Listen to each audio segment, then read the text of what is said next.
È stato ultimato il progetto per la costruzione di una residenza per anziani a Pralungo di Mezzanego. Depositati in comune gli ultimi pareri positivi, quelli di ASL 4 e Vigili del Fuoco, a settembre l'amministrazione bandirà la prima gara d'appalto. Se sarà aggiudicato troveremo l'operatore, permetterà di dotare questa valle, questo comune, di una struttura all'avanguardia in materia di RSA, Centro per l'Alzheimer, e di creare anche tanti posti di lavoro.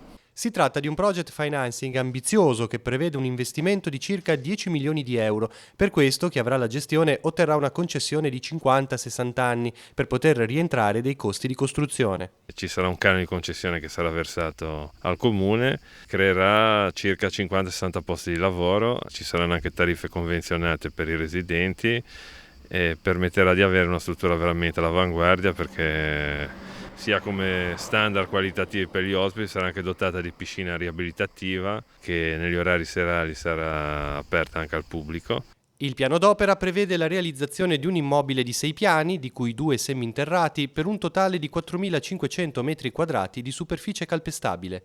Ospiterà 93 posti, di cui 14 saranno riservati al centro per l'Alzheimer, super specializzato, con anche giardino protetto, stanze di stimolazione sensoriale. Poi ci saranno una quarantina di posti per i DRSA, poi ci sarà 13 posti per il centro diurno. Il resto dei posti della struttura, che in totale sono 93, sarà dedicata ai post acuti, che si tratta di soggetti che sono stati ospedalizzati, però i protocolli attuali degli ospedali prevedono che dopo pochi giorni la dimissioni, però non potendo rientrare nelle proprie case, nelle proprie famiglie, verranno ospitati qua, dove faranno un percorso riabilitativo, da qui la presenza anche della piscina.